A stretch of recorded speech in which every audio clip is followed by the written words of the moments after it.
طريقة تحميل لعبة كاركس ستريت لأجهزة الأندرويد وعمل حساب روسي. هواي من الشباب ما عرفوا وما دبروا الطريقة، طبعا رغم هي جدا سهلة. أول خطوة سووها يا شباب تنزل من السوق بلاي قبل أي حركة باور في بي ان، راح أرفق لكم اسمه بالوصف وأخليه على الشاشة طبعا، باور في بي ان، وهذا صورته قبالكم. أنا لأنه محمله سابقا أكيد يطلع عندي كلمة فتح. المهم هاي الخطوة من بعد ما نزلنا التطبيق تسوي حساب جديد.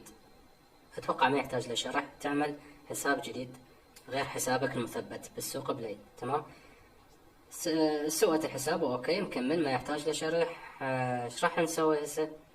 تضغط على المتجر بلاي، معلومات التطبيق، مسح البيانات، مسح جميع البيانات.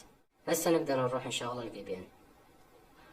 تروحون على روسيا، يطلع لك عدة خيارات، تختار البنك الأقل مثلا، أكيد خيار الثالث، دوس اتصال. هو أكيد اتصل، تتأكدون من فوق تسحب احنا نسميها البردة متصل. تمام، هسه نجي للمهم، ركزوا لي بهاي الخطوة يا شباب. تفتح السوق بلاي، أكيد ما صار روسي، ما يحتاج حتى أشيك. ايش راح أسوي؟ عفوا، أنا طبعا صراحة عندي عدة حسابات،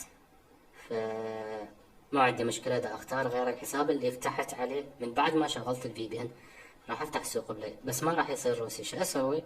أضغط على حسابي، أحول على أي حساب. قلت لكم عندي هواي حسابات، نختار حيا الله.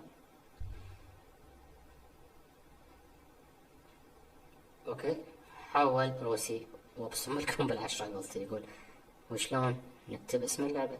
كار اكس ستريت. واضح شباب؟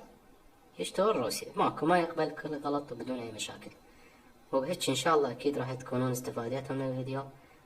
ما يحتاج أوصيكم بتفاعلكم البسيط، الدعم المجاني اللي تقدموه لي، فقط لايك، وإذا كنت ما متابعني دوس على المتابعة، وإن شاء الله مستمرين وياكم. حياكم الله.